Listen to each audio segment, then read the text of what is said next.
Everyone, we want to do an example for an object in simple harmonic motion, put some numbers to the equations that we've got, and see if we can figure out some of the questions they may ask of where and when these things are actually happening.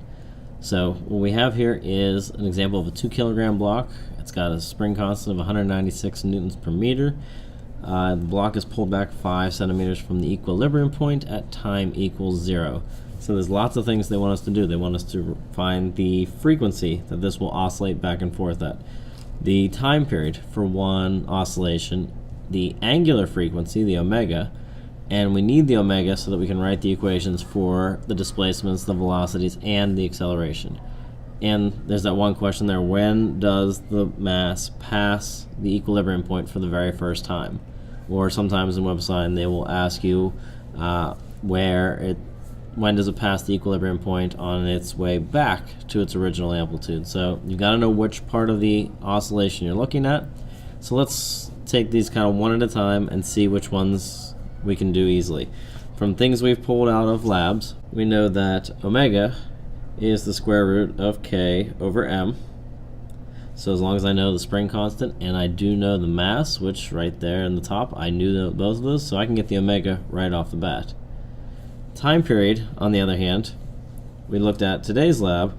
Time period is when you take your omega, which is equal to k over m, and we set our omega equal to 2 pi over the time period.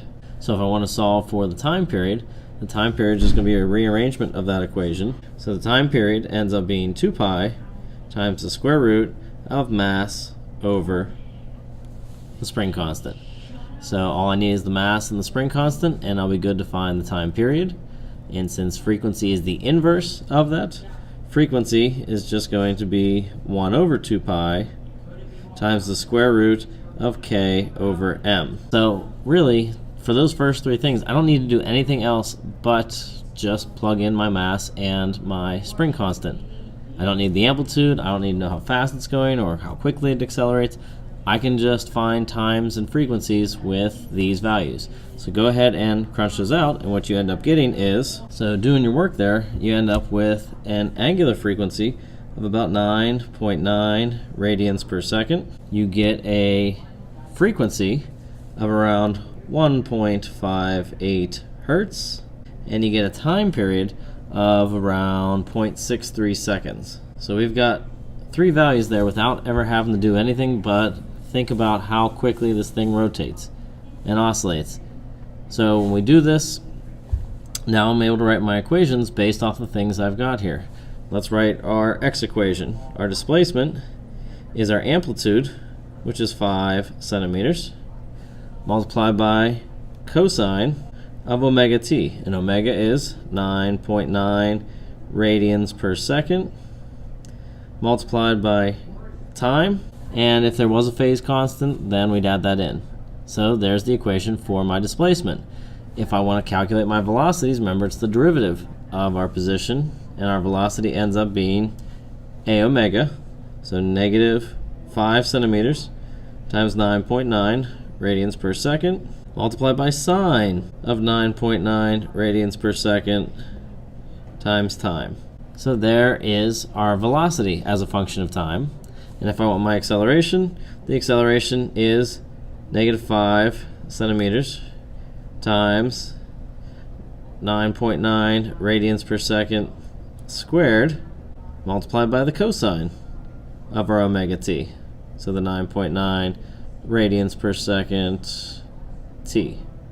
So there you go. You've got three equations now, all solving for velocities or accelerations or positions at any moment in time.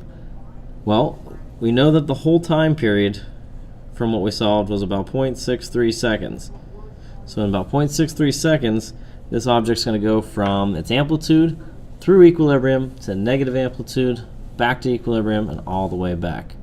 So if I put 0.63 seconds into this, what I'm going to get for each of these equations, 5 centimeters for the displacement.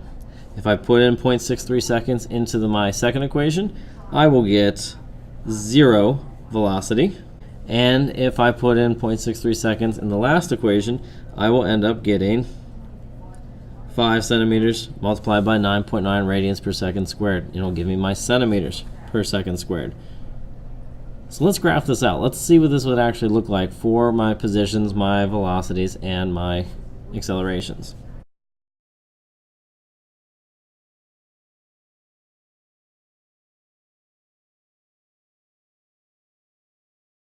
If I was going to graph out these for their certain time periods, I know that my amplitude starts at 5 centimeters.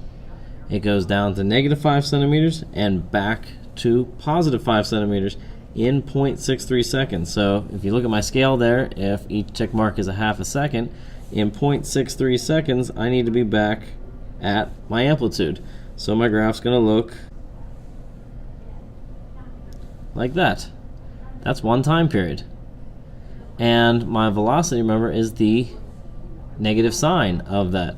So there's no velocity at the beginning, there's no velocity at the end, and there's no velocity when I reach my other peak.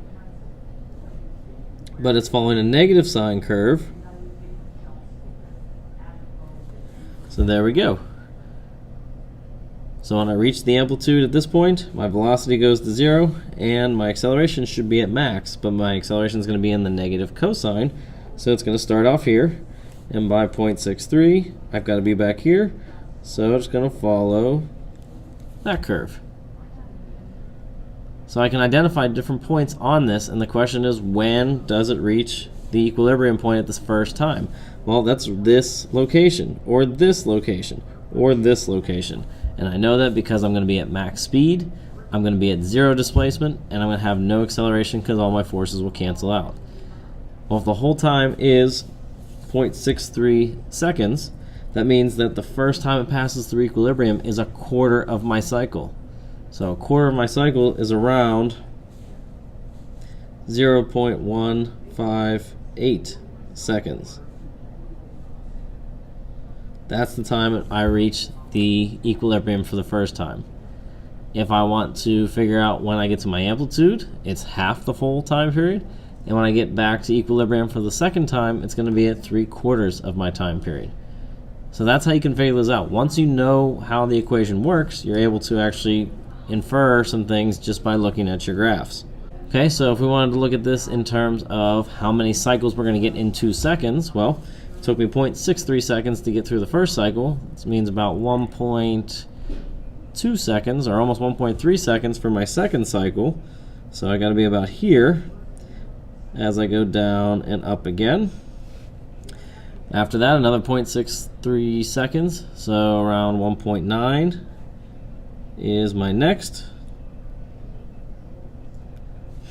And by the 2 second mark, I would be right around here.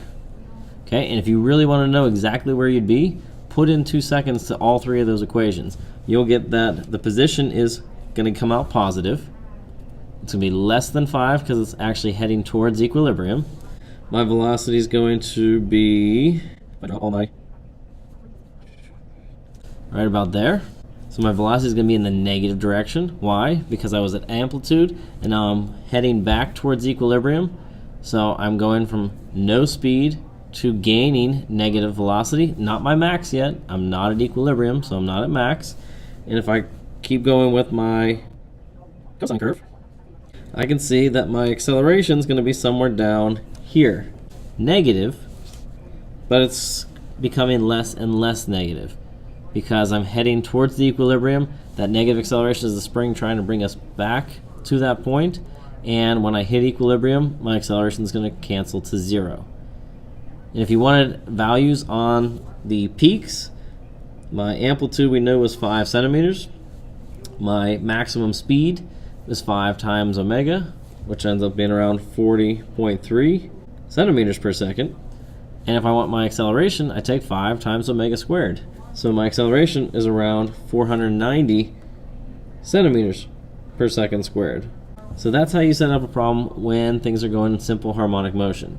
You write out your equations, you can get your time periods just by knowing the mass and the spring constant, and look at where the object is and what that means for each of your interpretations or any of the times that you're interested in. So the last thing we need to talk about here is the phase constant. The phase constant is that value that you can add to your sine or cosine function, and if your phase constant is 0, you see a normal sine or cosine curve. But if your phase constant is any positive integer, what it's doing is it's shifting the origin to the right. If it's negative, it's going to shift your origin to the left. And what does that even mean? What does that mean to shift my graph? When I want to shift my graph,